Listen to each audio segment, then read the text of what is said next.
Todos e todas, é um imenso prazer receber vocês nesta noite para mais uma aula exclusiva do Quebra-Corrente, o Clube do Livro Jurídico da Contracorrente.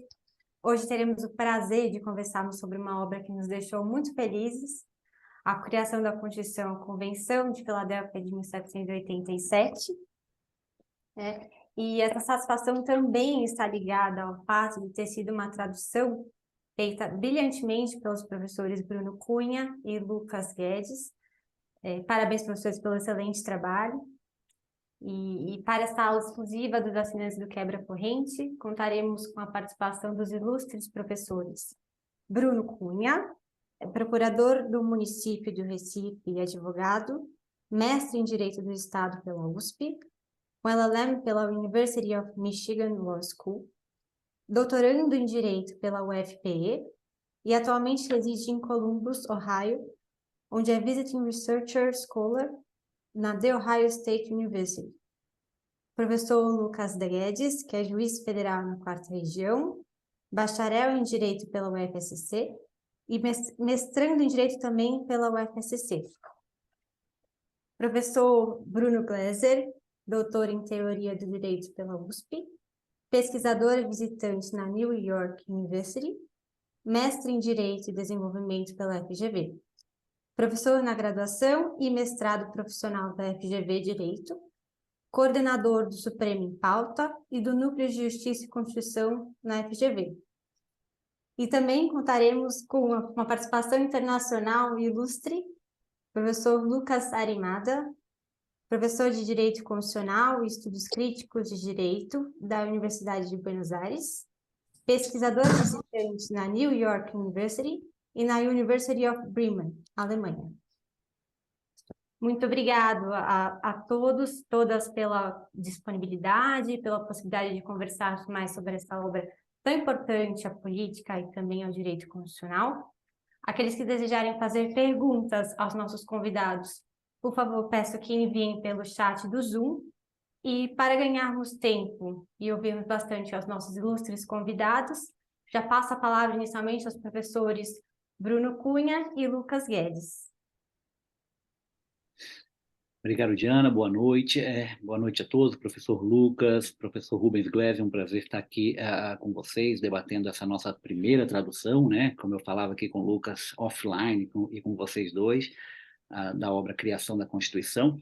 A gente estruturou essa nossa primeira apresentação, eu também já quero ir direto ao ponto aqui para a gente ter mais tempo para debate. A gente estruturou em alguns tópicos, eu vou falar de alguns deles, e o meu parceiro, Lucas Guedes, vai falar de alguns outros pontos sobre a escolha da obra, sobre o mérito da obra, né? E os pontos que a gente acha mais interessantes de debater por aqui. Então, para começar, eu quero dizer que, primeiro, o motivo que nos levou a traduzir essa obra para o português, a escolha da obra em si. Em 2016, eu vim morar aqui nos Estados Unidos, eu vim cursar meu LLM aqui na Universidade de Michigan, e lá eu acabei cursando uma disciplina fora da Faculdade de Direito, mais especificamente no Departamento de História, e o nome da disciplina era American Revolution. E um dos livros básicos, tinham uns 7, 8 livros básicos dessa disciplina, era um professor bem famoso na época lá na universidade, era o livro do Farhan, que eu tenho aqui na mão, né, o The Framing of the Constitution of the United States. Eu li na época, em 2016, esse livro e adorei o livro. E na mesma hora eu já até mandei para o meu amigo Lucas, que fez graduação comigo lá na Federal de Santa Catarina, a gente é amigo aí há mais de 20 anos. Eu mandei para ele e falei, olha, que livro bom, é um livro... a gente conversava, né, esses dias, eu até recuperei as mensagens que eu mandei para ele na época, porque eu havia adorado o livro, eu mandei para ele, ele adorou também, justamente pela concisão, pela objetividade, como o autor, como o Max Farhan, descreve aquilo que a gente chamou de a criação da Constituição na nossa tradução.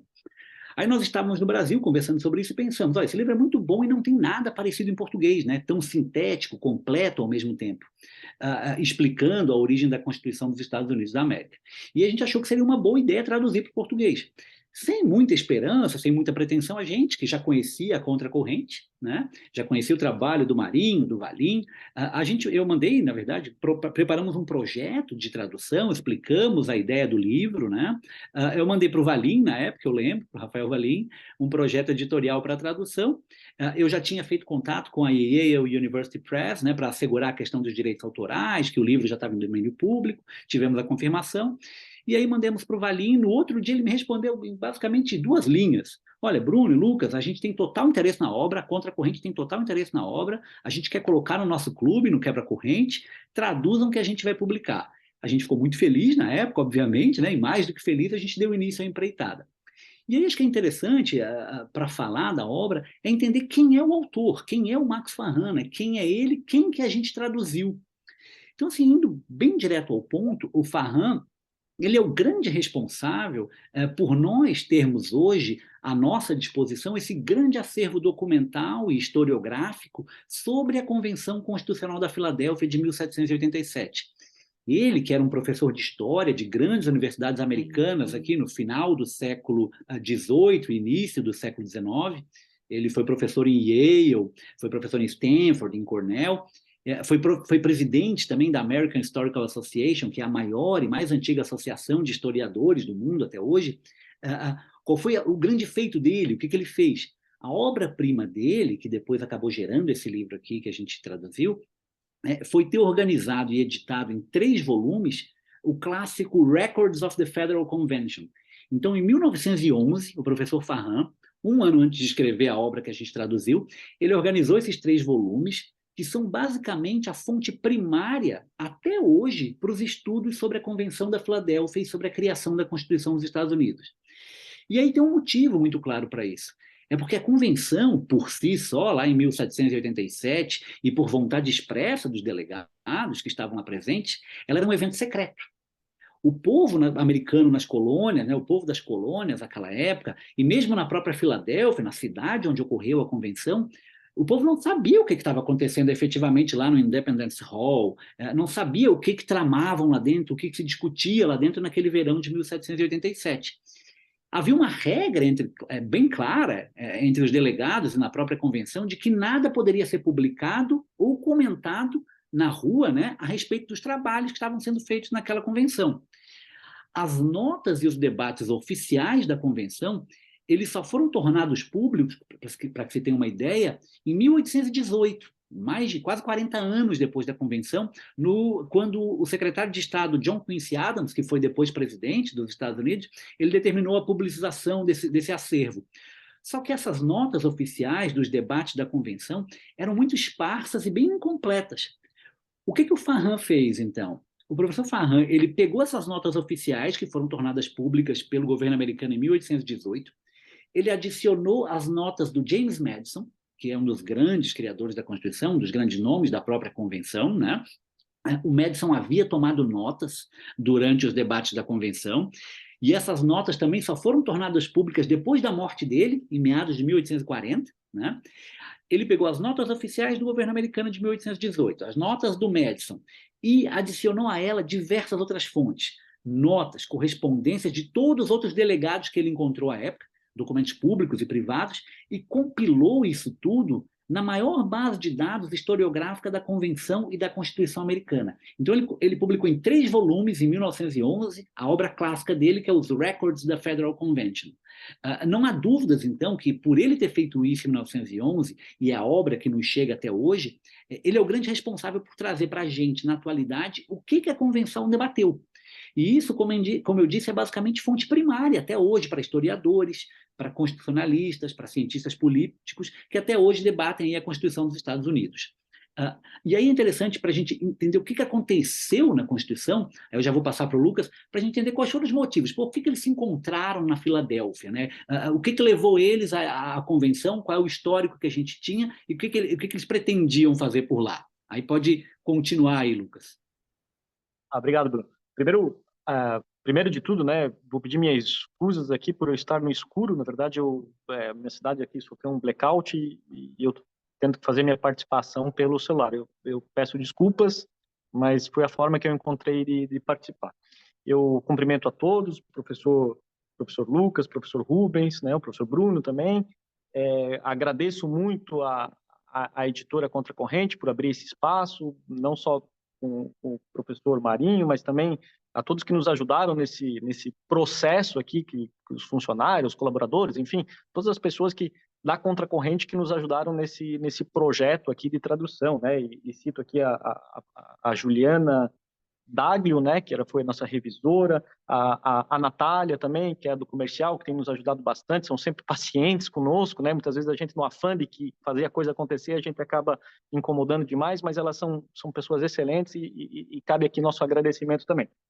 Mas indo também direto ao ponto, né, para a gente conversar diretamente sobre a obra, eu queria trazer assim, quais foram os motivos da convenção, né, o que levou aquelas pessoas a se reunirem na Filadélfia para discutir aquelas questões. A gente tem que ter em mente assim que houve a Revolução Americana, né, em 1776, a ruptura da colônia com o Império Britânico, né, com a metrópole, e essa é a primeira fase da Revolução. A segunda fase, que se segue à ruptura, é a constatação que era preciso arquitetar, né, uma forma de governo daquelas colônias, agora estados, que precisavam se autogovernar. E essa forma arquitetada, na verdade, se concretizou com os chamados artigos da Confederação, que tinha algumas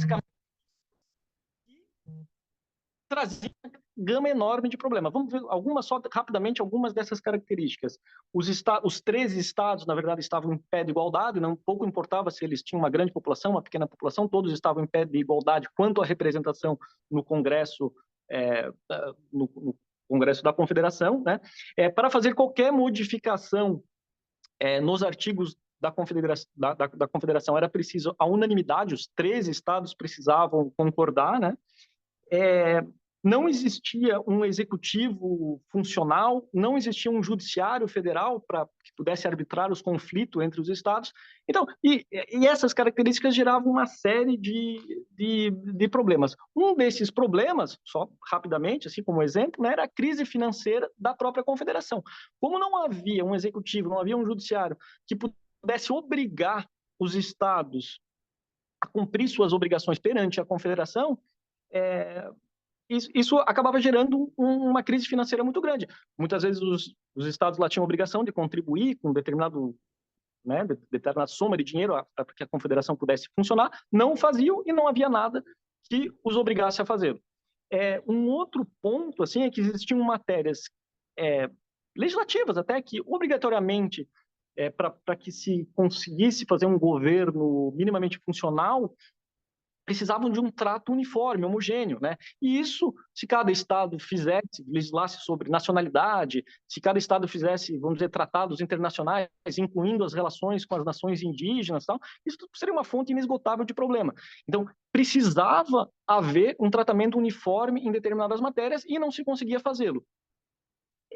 Uma dessas matérias era a necessidade de legislar sobre comércio, né, interestadual, e também sobre atos de navegação.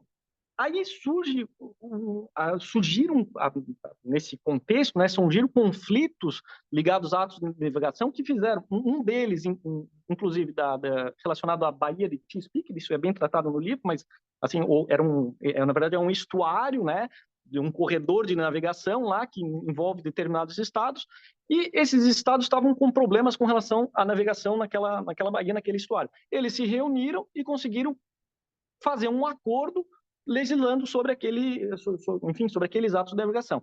Isso, obviamente, era ilegal, não estava previsto que alguns estados pudessem reunir e fazer um acordo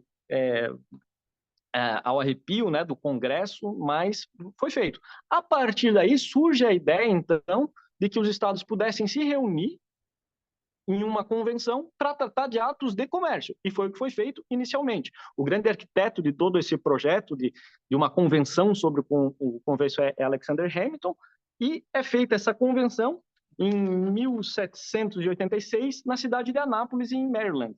Na verdade, acabou não gerando muitos frutos concretos nessa convenção de Anápolis, apenas 5 estados compareceram. Hamilton foi o grande líder de todo esse processo, ele redigiu o relatório, né, dessa convenção de Anápolis, onde basicamente ele elencou quais eram os problemas da confederação e dizendo da necessidade que se fizesse uma nova convenção para discutir todos esses problemas. Essa convenção de Anápolis foi em 1786, ou seja, um ano depois, em 1787, a Convenção da Filadélfia, são reunidos diversos diversos estados, né, na Filadélfia para se discutir. Um ponto importante é que a Convenção da Filadélfia, na verdade, ela foi convocada para identificar os problemas da Confederação e propor formas de solução. Não era uma assembleia constituinte que tinha uma liberdade total para tratar. Na verdade, ela tinha um escopo bem mais limitado do que veio a ser.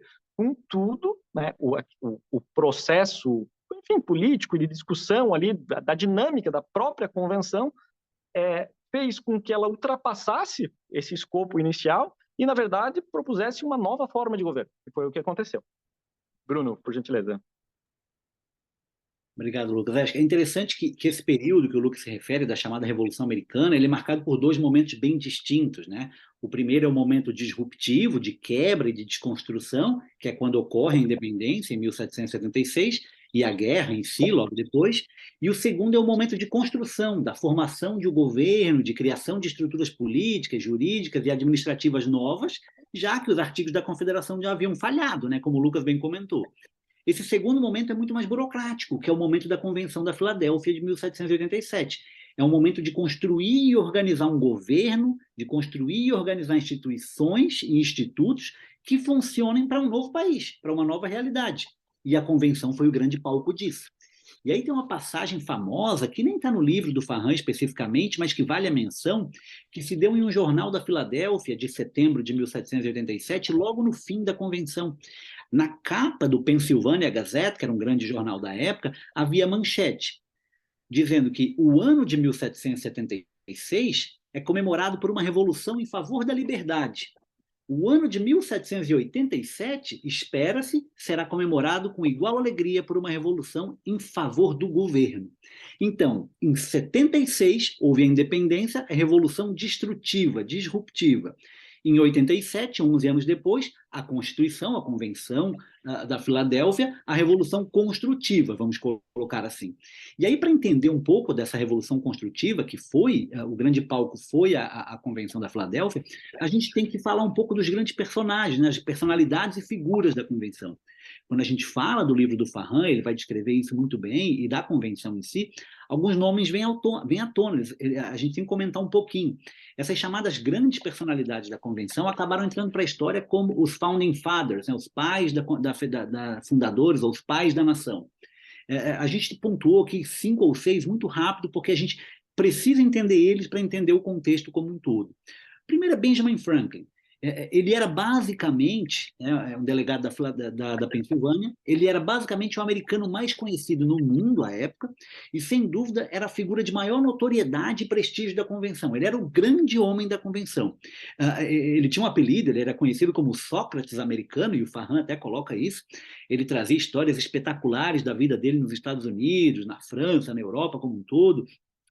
Só que Franklin era um idoso de 80 anos, 81 anos, salvo engano, à época da Convenção na Filadélfia.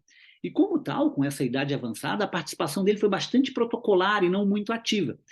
O Max Farran, o autor, até fala no livro que quando chovia lá no verão da Filadélfia, o Franklin não saía de casa para se resguardar de resfriados e tal. Mas todo mundo, todos os delegados, os 55 delegados presentes à Convenção da Filadélfia, todos queriam ter a oportunidade de dizer que Franklin apoiava suas ideias e todos buscavam o consentimento de Franklin de alguma forma para suas propostas, de tão importante que era aquela figura magistral de Benjamin Franklin dentro da Convenção. Depois de Franklin, a gente tinha talvez o segundo maior americano da época, né, que havia liderado o exército que venceu a guerra e a revolução, que era George Washington, que veio a ser o primeiro presidente depois.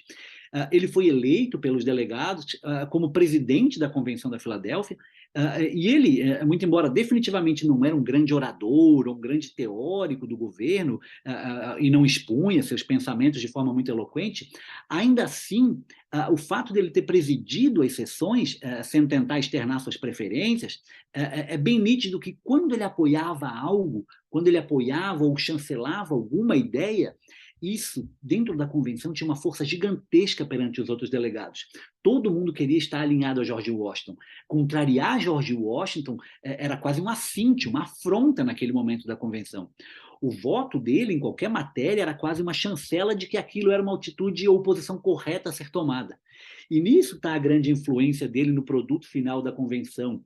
É muito relevante ele para a Constituição, não pelas ideias, mas pela grande figura que representou durante a Revolução. E acho que Lucas agora vai tocar e vai falar de mais dois grandes nomes aí da convenção.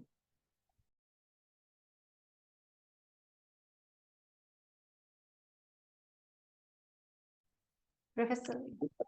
Desculpa, não, eu acabou ativando o mudo sem querer aqui. O primeiro deles aí, talvez, se não talvez a personalidade mais importante à época, mas com certeza a personalidade mais importante da convenção é James Madison.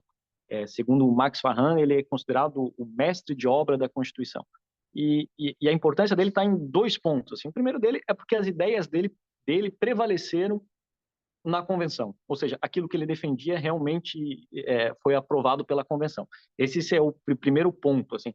O segundo ponto foi a tarefa que traz a importância do Madison para a convenção, na verdade, a tarefa autoimposta que ele se propôs, né, de fazer uma espécie de anotação, vamos dizer, ele anotou após a convenção, ele ia vamos dizer lá para sua hospedagem e anotava tudo aquilo que tinha acontecido no dia. Ou seja, essa tarefa de anotar em forma quase que fazendo o diário da convenção foi uma tarefa autoimposta que depois ele chegou a dizer assim que quase um matou, né? Porque ele tinha todo o trabalho da convenção e depois chegava em casa e ainda anotava tudo o que tinha sido feito. Inclusive ele descreve ali no livro, tem a passagem que ele descreve até o local onde ele sentava na convenção, ele cuidadosamente escolheu para que ele ouvisse tudo que era falado por todos os delegados, para ele poder anotar. Então, assim, todo estudioso de direito constitucional norte-americano e também de outros lugares está em débito com o Madison, porque, assim, a Constituição americana talvez nem existisse, ou se existisse não seria aquela sem James Madison, porque foram as ideias dele que prevaleceu. E o segundo ponto é que sequer se saberia o que se passou na convenção, ou não na extensão que se sabe hoje, porque foi ele que fez, na verdade, entre aspas, né, o diário da convenção. O segundo nome, e daí fazendo um contraponto, né, quase que a Madison, é Alexander Hamilton, também participou da convenção. Mas enquanto Madison teve uma importância assim muito grande, Hamilton teve uma participação muito apagada na convenção. Isso chama bastante atenção. Primeiro porque ele foi essencial na convocação da Convenção da Filadélfia, né? A gente tinha conversado lá naquela convenção de Anápolis, ele foi o grande líder, o grande articulador, redigiu todo o trabalho. Mas na Convenção da Filadélfia, ele teve um papel bastante secundário. Primeiro, porque as suas ideias eram radicais demais, ele defendia um governo muito centralizado, que era à época não era visto com bons olhos, e segundo, porque, como na Convenção o voto era por estado, e no seu estado, né, de origem, Nova York, havia 3 delegados, ele tinha uma opinião sobre uma gama enorme de assuntos, mas os outros 2 delegados jamais concordavam com ele. Então isso acabou apagando, né, a participação. Em dado momento, Hamilton, inclusive, deixa a convenção, volta para Nova York, depois ele até retorna para assinar, mas assim, ele acabou tendo, muito embora tenha sido primordial na convocação da Convenção da Filadélfia, nos debates em si, no processo decisório da convenção, ele acabou tendo uma participação bastante apagada. Bruno, por gentileza. Isso, Acho que vale ressaltar muito rapidamente outros 2, os menos conhecidos. Né? Menos conhecidos a gente vai ter aí James Wilson e Gouverneur Morris. Curiosamente, foram os que mais falaram na convenção. De acordo com as notas de Madison, esses 2 delegados foram os que mais se manifestaram. Né? O James Wilson, da Pensilvânia, ele tinha nascido na Escócia, né? Ele veio a ser juiz da Suprema Corte logo depois, na primeira composição da Suprema Corte. Ele era uma espécie de mentor do Madison, que o Lucas comentou agora, e ele era muito atuante na questão da estruturação do novo governo e das instituições. E o Farhan coloca que ele era o mais erudito de todos os delegados na Filadélfia. Então, ele era um poço de sabedoria, James Wilson. E o outro é Gouverneur Morris, que a gente acaba não conhecendo muito no Brasil e fora dos Estados Unidos, ele também era da Pensilvânia. Para o Farhan, era provavelmente o delegado mais brilhante da convenção, e tem uma ótima frase do próprio livro que descreve ele muito bem. O Farhan descreve ele da seguinte forma: Gouverneur Morris era inteligente, afiado, surpreendente em sua audácia e com um domínio soberbo da linguagem. Era mais admirado do que confiável, pois era incoerente e suspeito de ser negligente tanto em termos morais quanto na falta de princípios. Então, era uma pessoa muito controversa, brilhante, mas controversa. Ele não tinha vergonha de defender o que ele achava que era bom para ele na convenção, né? E eu lendo tudo isso sobre ele, eu fico muito tentado a saber mais da vida dele. Mas eu acho que agora é bom já falar um pouquinho do que a convenção conseguiu atingir, né? Que é a ideia do grande acordo. Com essas todas personalidades, né, e várias outras, a dinâmica da convenção foi marcada por algumas distinções bem dicotômicas no que diz respeito aos posicionamentos dos delegados e das colônias que eles representavam. Hoje em dia, nós estamos muito acostumados a vislumbrar essa dinâmica política e de poder em um conflito norte-sul, da ideia dos escravistas e não escravistas. Mas a grande verdade, como o Farhan bem demonstra no livro, é que o verdadeiro conflito que marcou a convenção se dava em outras duas perspectivas. Não era questão muito do norte-sul, escravismo ou não. Um primeiro debate que se tinha na convenção e que gerou esse grande acordo, que gerou a Constituição, era a ideia de leste-oeste.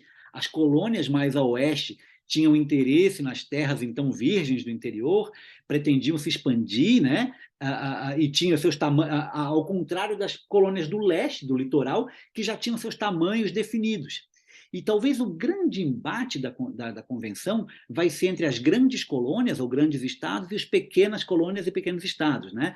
O grande obstáculo da convenção era conciliar os interesses das grandes colônias com as pequenas, sobretudo no que diz respeito à representação no legislativo e à força de cada uma delas para escolher o executivo. Como o Farhan coloca, né, os interesses conservadores do litoral, dessas colônias do leste do litoral, elas insistiam em manter o controle do governo nas suas próprias mãos. E elas se recusavam a conceder aos interesses mais do interior e conceder mais participação no governo do que o quantitativo de população do interior já demandava. Então, já tinha muito mais gente no interior naquele momento, já caminhando para o interior dos Estados Unidos, e o litoral ainda mantinha todo o poder político. No fim das contas, a gente vai chegar à configuração tão clássica, né, que a gente tem hoje, que é seguida por diversas democracias ocidentais, inclusive o Brasil, de um legislativo com duas casas, uma casa baixa com representantes de acordo com a população dos estados, das colônias, e uma casa alta com um número fixo de representantes para cada estado. No caso lá dos Estados Unidos, aqui dos Estados Unidos, onde eu estou, 2 senadores, né? O que representa lá a clássica alegoria de Washington, né? Ele, em uma conversa com o Thomas Jefferson, depois já da Constituição, ele vai falar que o papel do Senado e essa ideia de fazer as duas casas, de construir o legislativo bicameral, seria quase que o Senado serviria para esfriar ou frear as medidas mais impulsivas da casa mais afeta ou mais próxima do povo, que seria a House of Representatives aqui, né, a Câmara Baixa. Então, a ideia e o grande embate vai se dar para definir representação no Legislativo e no Executivo. E aí o Executivo tem pontos mais interessantes que o Lucas vai falar. Não, de fato, esse mesmo embate entre estados grandes e estados pequenos, ele se refletiu na hora da escolha do chefe do Executivo, né? Talvez não com tamanha intensidade, mas ele também acabou refletindo na escolha do Executivo. Isso, assim, primeiro a comissão, na verdade, a convenção, ela se reuniu e primeiro ela conseguiu fazer, deu algumas diretrizes gerais, mais abertas, de como deveria ser a escolha do Executivo. Mas e alguns outros pontos, assim, que o Executivo teria que ser unitário, não seria um comitê, né? Seria uma pessoa só, ele teria direito a veto,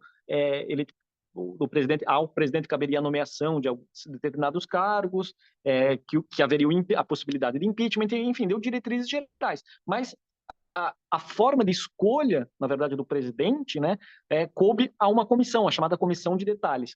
E o primeiro esboço dessa Comissão de Detalhes era o seguinte: primeiro de tudo, né, a ideia de uma eleição direta era à época, assim, até foi colocada em votação, mas era colocada como algo revolucionário demais, enfim, o mundo ainda não estava pronto para essa forma de escolha, né? Mas a Comissão de Detalhes, o primeiro esboço que foi feito foi que seria um mandato de 7 anos, escolhido pelo Legislativo, também assim colocado de forma mais geral, né, mais abstrata, e sem a possibilidade de reeleição. Isso depois foi devolvido à comissão, e daí veio justamente esse embate entre estados grandes e estados pequenos. foi confabulado, né, foi elaborado um acordo que tentasse agradar as duas partes do conflito. E como é que foi esse acordo? Na verdade, foi a instituição do que a gente hoje chama, né, que a gente conhece por colégio eleitoral. Seria um corpo de delegados, na época se chamava um corpo de eleitores, né, mas, enfim, hoje a gente usa a expressão delegados, né, um corpo de eleitores, em que cada estado teria um número de delegados igual aos seus representantes no legislativo. Então, vamos supor assim, Nova York, só um exemplo aqui, ele teria 20 membros na Câmara Baixa e 2 na Câmara Alta. Então, Nova York teria 22 delegados. A Geórgia, por exemplo, 10 representantes na Câmara Baixa e 2 senadores. Então, ou seja, 12 delegados no colégio eleitoral. E esse colégio eleitoral se reuniria e faria a votação à escolha do presidente da República. Voltou a luz aqui. O voto, na verdade, seria o seguinte, daí quem atingisse determinado número, né, se tornaria ao presidente. Essa forma, então, na verdade, foi acordo, porque assim, a forma de escolha primeira privilegiava os grandes estados, porque como eles tinham maior representatividade no legislativo, eles teriam também no colégio eleitoral. Mas, caso o colégio eleitoral não atingisse o número necessário lá de votos para que a pessoa se tornasse presidente, aí sim a questão seria jogada, inicialmente a ideia seria jogada para o Senado, onde cada estado teria igual representatividade. Então, essa regra de desempate iria favorecer os pequenos estados. Dessa forma, eles conseguiram entabular um acordo, né, que agradasse tanto os grandes estados quanto os pequenos estados.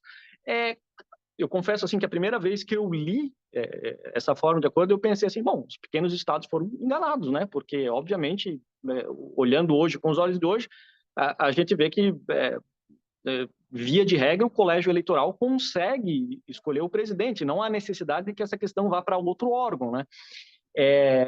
Eu até conferi aqui, só 2 vezes na história, a eleição foi decidida não pelo colégio eleitoral, e sim pelo segundo órgão, a eleição de 1801 e de 1825. No entanto, isso que é importante se dizer, que à época, lá, e isso tem diversos registros, eles acreditavam, né, que essa regra de desempate, vamos dizer, que seria inicialmente jogada para o Senado, seria a questão que mais aconteceria. Assim, eles dizem, de 20 eleições, 19 serão decididas pelo Senado, porque acreditavam, imagina, era uma época ainda que não se tinha formação, não se tinha os contornos, né, dos partidos políticos, e então se acreditava que os delegados iriam votar principalmente ou quase sempre em uma pessoa do seu próprio estado. Isso faria com que o quórum lá, o número de votos necessário para pessoas iria haver uma pulverização tão grande que o número de votos necessários lá para se atingir aquele número para se tornar presidente nunca fosse atingido. Então, a questão sempre iria para o Senado. Depois, as discussões evoluíram dentro da convenção e acharam que no Senado, o Senado, melhor dizendo, já tinha uma gama de atribuições muito grande, né? Então decidiram que fosse, na verdade, no lugar do Senado, fosse colocada a Câmara de Deputados, né? A Câmara Baixa, só que a votação não seria daí pelo número de deputados, e sim por estado, que é a regra até hoje, que existe até hoje, né? O colégio eleitoral tenta decidir, via de regra, como a gente sabe, sempre decide, e caso não seja feita essa decisão, vai para a Câmara Baixa, que vota por estado e não por número de representantes. Bruno, por gentileza. E para encaminhar para o final, acho que um outro ponto que é interessante falar, já uma questão nossa do Brasil, como a gente utiliza muito esse arcabouço do constitucionalismo americano, muitos pensam, na verdade, que a ideia, já vou comentar agora um ponto específico, que a ideia do controle judicial das leis, do judicial review, muitos pensam que isso foi um dos grandes debates da convenção, mas não foi. A ideia de controle judicial da legislação era algo basicamente pressuposto na cabeça dos delegados. Pouquíssimo, ou quase nada se discutiu sobre isso. Na verdade, o que se discutiu foi simplesmente o fato de que o judiciário não deveria participar no veto do executivo, justamente pelo fato de que todos já pressupunham na convenção a participação do judiciário no controle das leis, no judicial review, que ele exerceria no seu munus tradicional. É que, em determinado momento da convenção, chegou a haver uma proposta embrionária de se criar um comitê de membros do executivo e do judiciário para atuar conjuntamente, analisando a legislação advinda do legislativo para fins de controle ou veto. E isso não foi para frente, obviamente. É até interessante ver que vários delegados, à época, conheciam já a ideia do judicial review, do controle judicial das leis e da legislação, e já haviam, inclusive, aplicado ela como juízes em suas colônias. Há vários relatos aqui de vários dos delegados que eram juízes nas suas colônias e já haviam feito judicial review de legislação da sua própria colônia.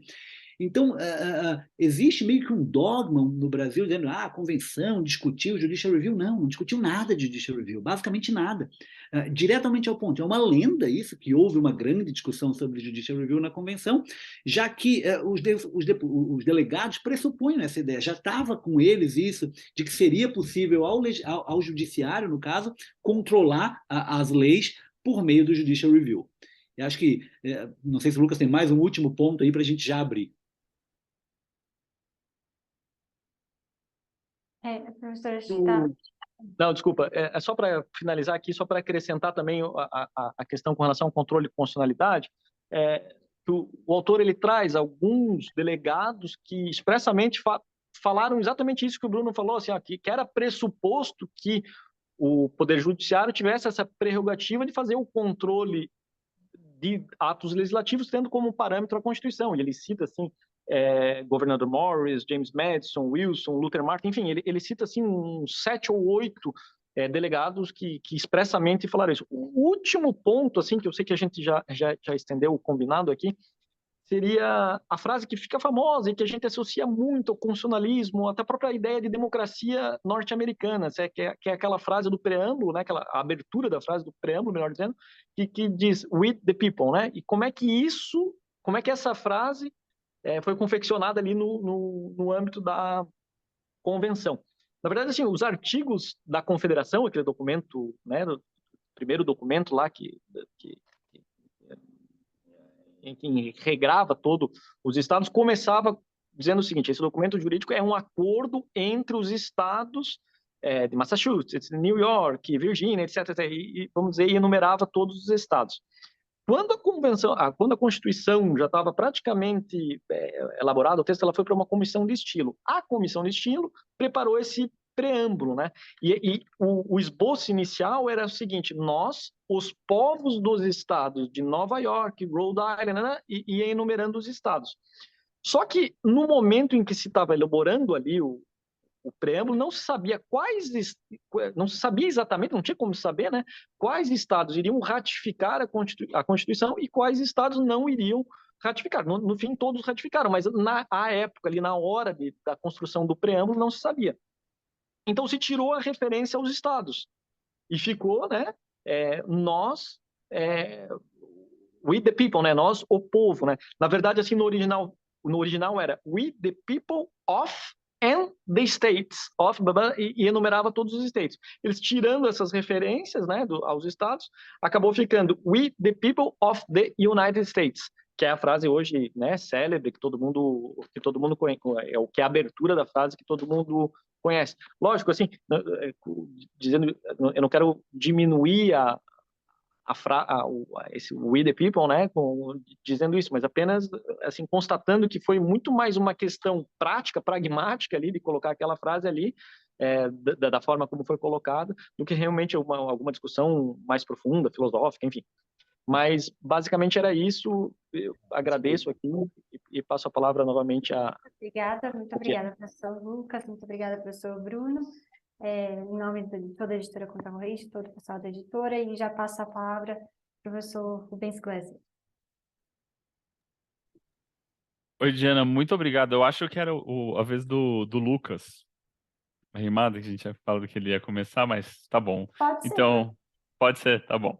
Então, agradeço muito o convite, a oportunidade de poder debater, agradeço ter recebido um exemplar para poder ver a tradução, que ficou muito bem feita, um trabalho bastante cuidadoso, bastante detalhado.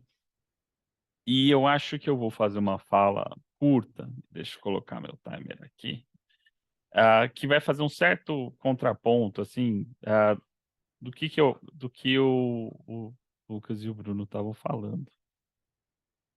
Que trouxeram muito do conteúdo, mas eu acho que essa é uma obra que ela tem muito valor, né? Na primeira fase pode parecer que ela tem um interesse muito de quem quer conhecer melhor a realidade dos Estados Unidos, quem quer ter um maior domínio sobre as práticas, sobre os agentes.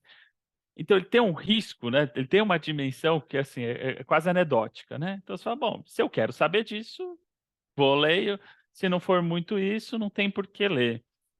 E o que eu gostaria aqui é de oferecer as razões pelas quais eu acho que ele merece ser lido independentemente do que acontece nos Estados Unidos. Eu acho que esse livro, ele inaugura uma tradição que vai ser depois muito difundida e consolidada por gente como John Elster, como Stephen Holmes, que vai tentar olhar para esses momentos do processo de constituição não como um momento divino, grandes gênios, grandes personalidades. Vai falar o seguinte: o país estava uma bagunça danada, estava numa crise política danada, tinha gente ali que era comerciante, tinha proprietário de escravo, tinha gente que era burra, tinha gente que não sabia falar bem, tinha gente que queria aparecer. É essa situação, né? Tem uns grandes escolhas. Era uma zona, né? E daí ele pega e ele vai mostrando como muitas dessas desenhos institucionais que serviram de exemplo e foram reproduzidos no Brasil, na América Latina, que se espalharam como desenho institucional, muitas vezes foram frutos do acaso, foram frutos de acordos, de momentos, de incertezas, né, de compromissos. Então tem vários casos, né, e quem lê vai se encantar, né? A narrativa ela é muito sedutora e a tradução manteve esse ritmo do Max, então é gostoso ler esse tom de causos, né? Mas muito da força do Madison e tudo mais. A pessoa era genial. Mas, como havia muita incerteza sobre o que ia ser essa convenção, isso está no começo do livro, o pessoal de Virgínia lá tinha um grupo de gente boa, bem agrupada, e que chegou 2 semanas antes. Então, tudo que eles discutiram, quando veio um outro grupo de muita gente boa querendo fazer alternativa, sabe, a gente está falando, ai, mas estamos 2 semanas discutindo isso aqui. Esse tipo de coisa, né, que foi decisiva para a manutenção. Então, ele tira do centro do processo constituinte a razão, os cálculos, e coloca as paixões, os desejos, a incerteza e a aleatoriedade. E com isso, retoma para o constitucionalismo, para a teoria da Constituição, autores como Maquiavel, os autores republicanos que fundaram a tradição republicana. Então, eu acho que tem duas implicações. Uma bem direta. Uma é que as características do processo constituinte, eles não importam só para o produto possível sair para o resultado do processo constitucional, mas também para o tipo de autoridade que uma Constituição pode ter. Então, nesse processo norte-americano, marcado, né, pela homogeneidade e pelo segredo, pelo afastamento. Então é isso, eles brigam, um não gosta, um tem escravo, outro vende café. Mas aí, muita coisa era unânime, né? As brigas são brigas, né? O poder do Estado pequeno, elas eram mesquinhas. Daí você faz uma Constituição de que de tão enxuta e de tanto consenso não tem que ter direito fundamental ali, não tem que ter. Né? Mas uma Constituição mínima que sai dali, mas que tem uma autoridade muito fundada na ideia de consenso e que está presente nos textos americanos, que quando vem para a América Latina, especialmente contemporânea, tem um certo ruído. A gente tenta transplantar essa autoridade para as constituições latino-americanas, não funciona muito. Com a brasileira, com toda certeza. E o contraste que você tem aqui é ter um processo constituinte que é plural e aberto. Então, você está saindo da ditadura, tem os militares, tem os movimentos sem teto, tem o pessoal que derrubou o regime, tem os diversos setores industriais, diversas elites precisando compor, e no resultado desse processo, que não é por consenso, mas ele é totalmente atomizado, temos ao longo dos anos 2010 uma série de tentativas de mapear esses processos. A revista Lua Nova, acho que teve uma edição um pouco clássica de fazer um compêndio de um dossiê super importante, processo constituinte, acho publicado em 2013. Mas, enfim, que vai fazer uma autoridade da nossa Constituição que está muito ligada ao fato de que muitos grupos conseguiram entrincheirar os seus direitos, conseguiram entrincheirar os seus interesses ali, e é uma autoridade não no consenso, mas na incerteza da sua capacidade de entrincheirar numa nova Constituinte. Né? Acho que a nossa contraparte do Max aqui no Brasil é o professor Oscar Vilhena, o seu livro A Constituição e Sua Reserva de Justiça, o Oscar Vilhena Vieira, que vai falar um pouco de um pacto maximizador, ao invés de ter um consenso, uma feira de peixe aqui, ao invés de ser um encontro secreto, gabinetes disso, daquilo, gestão de crise. Né? Mas que ambos colocam, né? E as implicações disso para a democracia são gigantes. A outra reflexão que eu gostaria de colocar, um pouco mais indireta, e é uma coisa que me pega, que é o seguinte, né? Dado que não são gênios, dado que não são heróis, dado que é sempre uma conjunção crítica que impele uma nova Constituição, de profundo conflito em sociedades mais iguais ou desiguais, é um milagre que a gente tenha constituições. Porque como essas pessoas que estão movidas por alto interesse, paixão, etc., conseguem compor um consenso mínimo? Como que elas conseguem ter um acordo? Como elas conseguem ratificar? A gente viu o que aconteceu no Chile. Não foi possível. Eu tenho dúvidas se qualquer país que fosse tentar fazer na atual conjuntura uma Constituição conseguiria. Os Estados Unidos certamente não teria uma Constituição como eles têm hoje. Eu acho que se a gente tentasse ter uma no Brasil, eu acho que a gente não conseguiria ter um acordo. Existe algo de milagroso nos momentos constitucionais. Né? Mesmo Elster e Holmes, que eu citei antes, que tem suas implicações, né, que tem uma vasta obra, né, desde do Ulisses e as Sereias, Ulisses Libeto, os Passions and Constraints do Holmes, que infelizmente não é traduzido também, tá? É uma boa empreitada, uma sugestão. Né, que é uma teoria de explicação de como que gente que não é boazinha, a Constituição não vem de gente boazinha, como um monte de gente canalha acaba fazendo esse instrumento que promove o bem comum, limita poder, prevê regras estáveis e tudo mais, mas que mesmo assim não me convence. Porque no limite você precisa ter uma série de agentes que veem os benefícios para o médio e para o longo prazo do país, de criar uma série de limitações e regras e condições recíprocas ali de limitação para o poder, que não me parece ser coisas que os políticos nem daquela época, nem os nossos, nem daqui, nem de lá são capazes de fazer. Então, eu acho que... E quando o Marx conta essa história, teve vários momentos que a empreitada constitucional podia ter ido para o saco, para o vinagre, né? Podia ter dado errado, quase desistiram. Então, assim, é um milagre, né?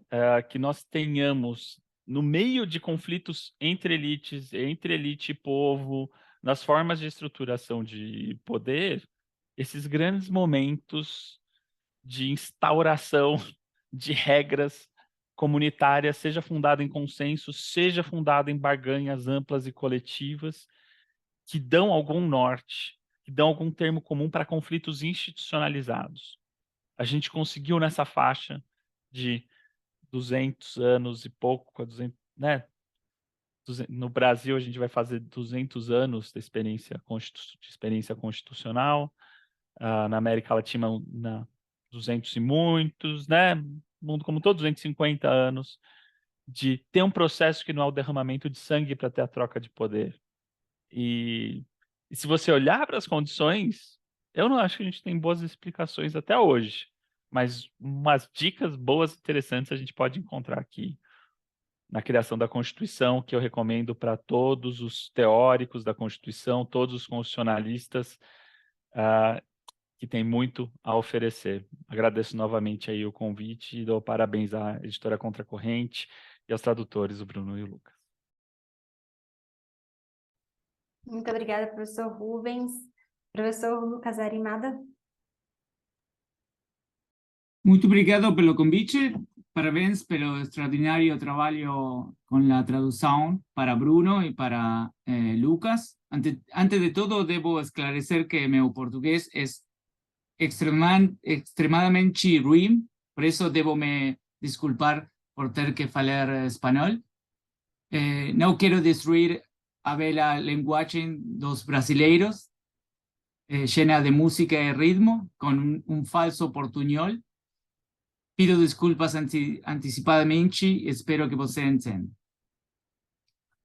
Dicho esto, como muy bien dicen, de hecho, Bruno y Lucas, Lucas y Bruno, al iniciar el libro en la frase de Ítalo Calvino, un traductor es un puente. Y por lo que dijo Bruno, en el caso de ambos traductores, hay una amistad, entonces no hay nada mejor que una amistad para entender la metáfora del puente.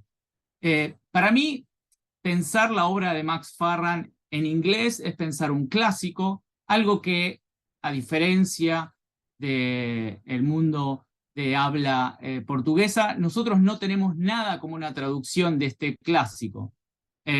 Los Records y The Framing, que es el libro que estamos presentando, no están en español y por ende, básicamente los felicito tanto a los traductores como a la editorial por la producción de este libro, que sin duda es la producción de un clásico necesario para los programas de las escuelas de Derecho del mundo. Ahora, en la línea del profesor Rubén, yo pensé justamente las razones para leer a Max Farran hoy en 2023, porque estamos en tiempos bien diferentes a los de Farran. Estamos en tiempos quizás parecidos a los de preguerra o entreguerra.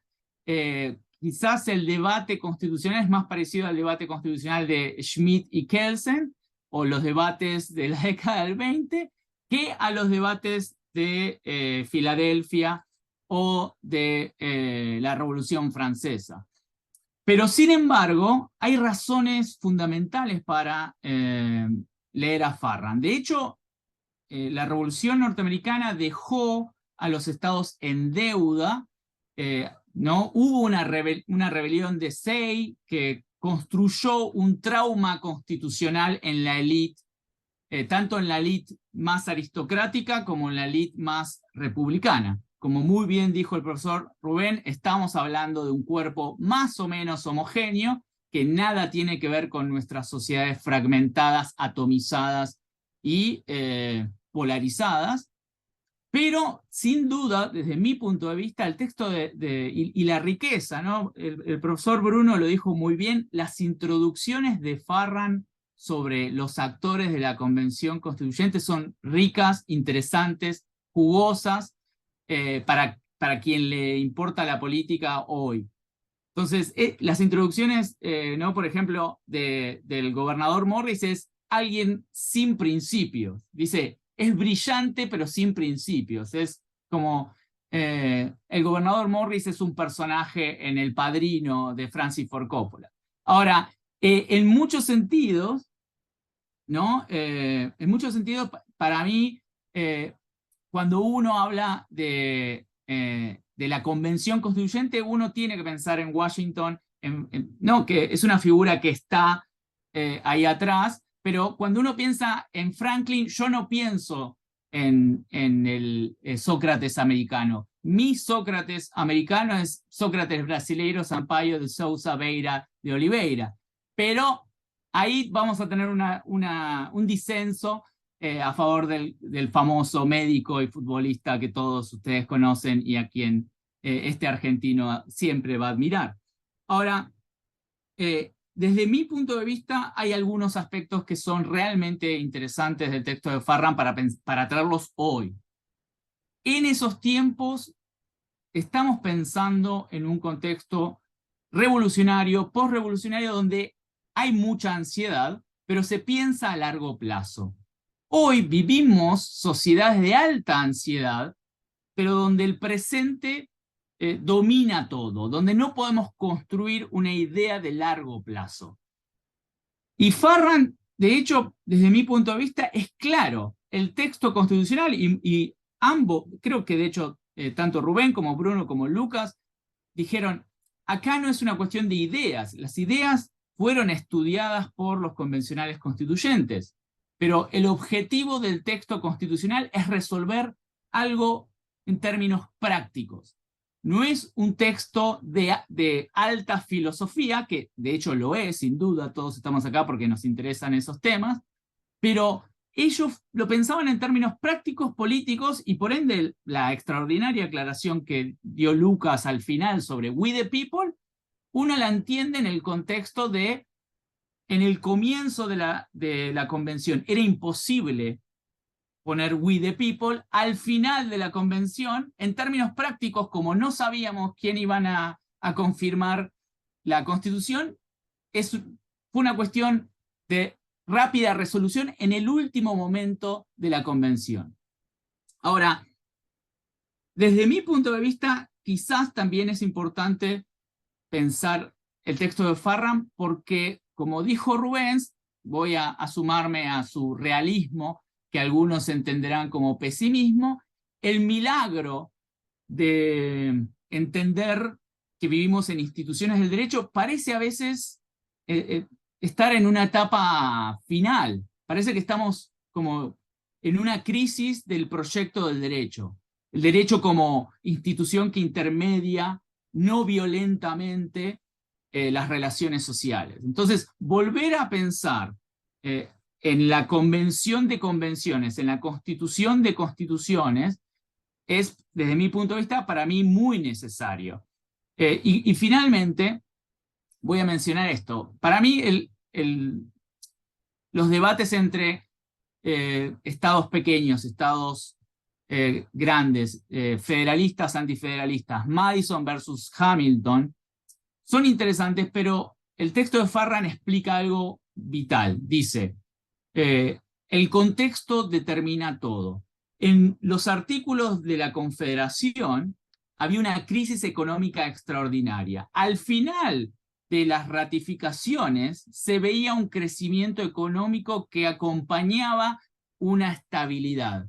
Las estabilidades permiten que los procesos constitucionales se consoliden en lugar de fracasar. Algo que no es menor, y de hecho quizás, como menciona el profesor Rubens, lo podemos pensar en Chile, la cuestión de tener una pandemia, de tener alta incertidumbre en términos económicos, sin duda es un obstáculo. Bueno, en la Convención Constituyente de Filadelfia y en su proceso de ratificación hubo una mejoría en la economía que permitió acompañar cierto proceso político favorable. De hecho, después vamos a saber que Estados Unidos tuvo varios conflictos, guerras, la compra de Luisiana. Todo ese proceso fue muy frágil, pero ciertos beneficios económicos le permitieron al proceso de ratificación tener un viento a favor, una ola favorable para concretarse. Quizás el mismo proyecto 10 años antes hubiese fracasado. Por eso, como muy bien dijo el profesor Rubén, lo aleatorio, lo azaroso es muy importante y está en el combo de las virtudes de los líderes y de los grandes pensadores y políticos que formaban parte de la Convención de Filadelfia. Muito obrigado. Nós agradecemos, professor Lucas Arimada. Muito obrigada pela sua disponibilidade de todos para a participação dessa nossa conversa. E como o nosso tempo está acabando, eu vou passar para as últimas palavras, considerações finais, rapidinho. Professor Bruno. Agradecer à Contracorrente, ao clube, né, ao Marinho e ao Valim pela oportunidade. Eu quero fazer rápidas menções aqui à fala do professor Rubens e do professor Lucas, apenas respostas bem diretas. Os desenhos institucionais, em variadas vezes, foram fruto do completo acaso, concordo muito com o professor Rubens quando ele coloca isso, fruto de conjunturas de momento que se fizeram presentes por motivos completamente diversos. A Virgínia centralizou o poder, chegou lá antes na Filadélfia, tomou frente nas discussões e acabou levando, né? O Madison chegou lá antes, ele havia se preparado, ele havia lido muitos livros e tal, ele tomou frente, né? E corroborando como o professor Rubens também colocou, o último parágrafo, acho que o melhor parágrafo da obra é o último, se você abrir lá, está lá, ó.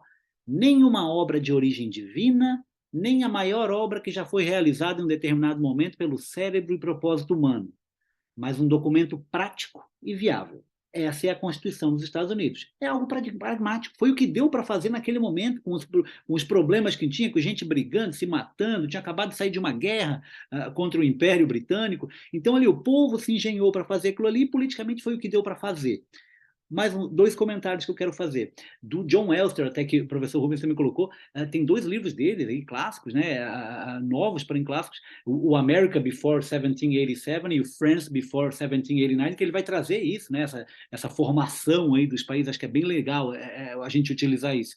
E sobre o que o professor Lucas falou, alguns pontos também. Traduzir nos leva a um constante questionamento, né? Até onde que a gente pode trabalhar a nossa escrita para não frustrar a ideia original e a construção original do autor. É muito difícil. Nesses últimos meses que eu estava traduzindo junto com o Lucas aqui, a gente passou vários dias pensando, meu Deus, como eu traduzo essa frase? Eu não quero estragar o que o Farhan falou. O meu maior mérito vai ser não estragar a obra do Farhan. É só isso que eu quero. E aí, também, dialogando com o professor Lucas, o objetivo prático era de organizar um governo ali naquele momento. Então, o Farhan mostra, olha, eles eram pragmáticos, né? A revolução a favor do governo, como eu falei.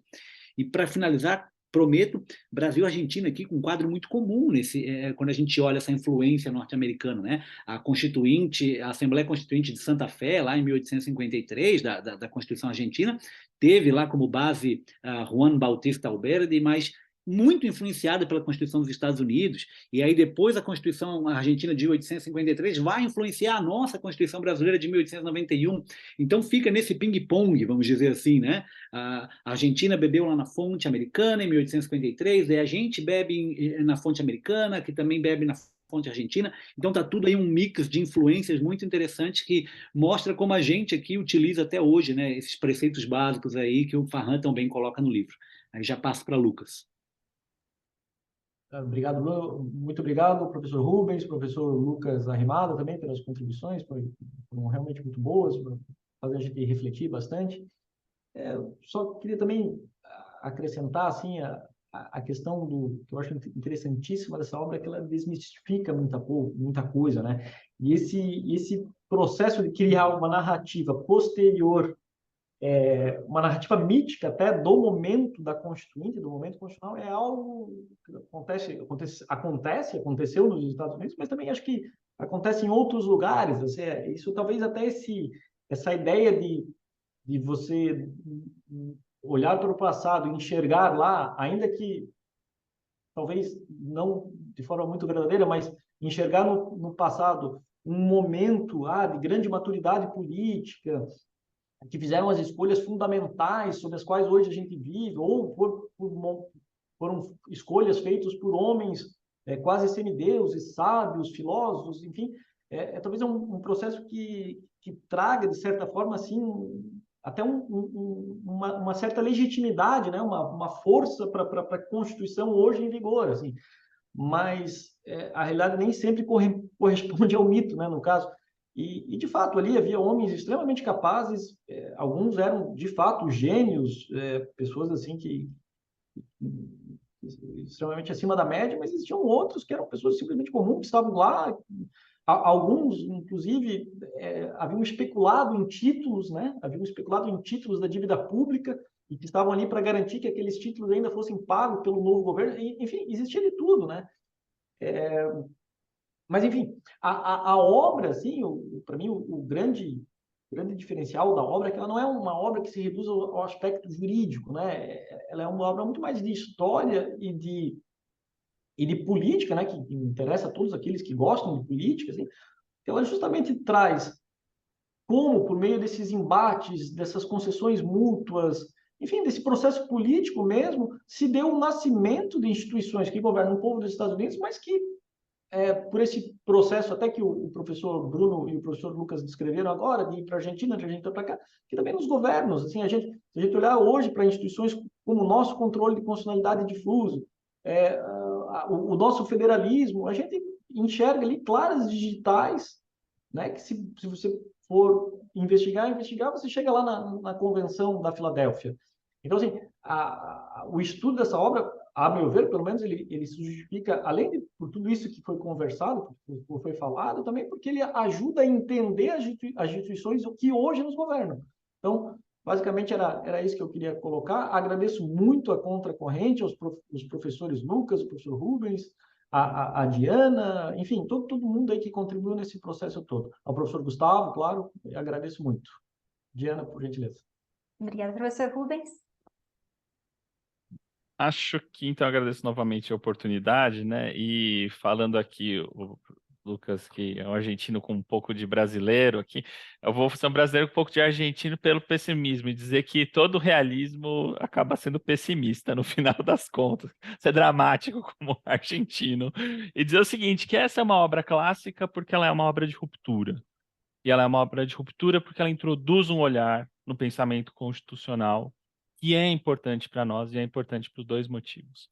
É importante para nós porque com esse olhar a gente olha para o passado com uma lente desmistificadora. E isso é um bom remédio ao reacionarismo. O reacionário idealiza um passado do mesmo jeito que o revolucionário idealiza o futuro, e se a gente quer melhorar o presente, a gente precisa olhar com uma dose de realidade importante. O livro faz isso. A gente precisa desse olhar, e daí talvez o pessimismo, dizendo que eu não sei se é possível a gente resgatar a autoridade que a Constituição de 88 já teve, mas eu não sei se qualquer Constituição pode fazer isso de novo, né? Talvez nós estejamos num novo momento, mas sem dúvida nenhuma a gente precisa desse olhar para responder qual é a organização possível para a resolução não sangrenta dos nossos conflitos. Pode ser uma Constituição, pode ser uma nova tecnologia, pode ser uma reforma, um ajuste, uma emenda constitucional genial. Nós precisamos desse olhar para pensar o futuro, ao invés de ficar reencenando o passado, uma contribuição fundamental da obra de Max Farran. Muito obrigada, professor Rubens. Professor Lucas Arimada, suas considerações finais? Como muy bien dijo Rubens, gracias nuevamente a Bruno y a Lucas, a Diana, a Natalie, al profesor Gustavo Marino. Para mí, el punto que acaba de hacer Rubens es el fundamental. Vamos a tener que, de una forma o de otra, repensar los momentos constitucionales. De hecho, lo hicimos a lo largo de estas 2 décadas en Latinoamérica. Las cortes, nos gusten o no, lo hacen todo el tiempo, junto a los presidentes y hoy en día hasta las corporaciones mediando derechos constitucionales como libertad de expresión, privacidad, lo hacen habitualmente. Para eso tenemos que estar atentos al pasado constitucional y a las experiencias constitucionales. Para mí, el texto de Farran y los récords que quizás Bruno y Lucas logran traducir los récords en una tarea que no les deseo, pero quizás si les pagan bien en dólares, pueden hacerlo. Ahora, vamos a ver qué dice Rafael Balín. Ahora, dicho esto, para mí, justamente como dijo Rubens, para mí es fundamental repensar el proyecto constitucional, y no hay otro clásico sino el texto de Farran. Por eso, quizás el objetivo de mi participación era pensar razones para leer a Max Farran, y realmente hay abundantes razones y quizás una obligación para leerlo, si es que si estamos interesados en la democracia, los derechos humanos y el derecho constitucional. Dicho esto, fue un placer, una honra participar. Obrigado ao Editorial Contracorrente e a los colegas professores. Prazer é nosso, professor. Infelizmente, nosso tempo acabou. Eu gostaria de agradecer muito a presença de todos. Queridos leitores e leitoras da Editora Contracorrente, muito obrigada pela presença mais uma vez. Inscrevam-se em nossas redes sociais para terem acesso a tudo que a Editora Contracorrente faz e conheçam o nosso Clube do Livro Jurídico, o Quebra-Corrente. O livro A Criação da Constituição vocês encontram no site da Editora Contracorrente. Muito obrigada a todos e boa noite.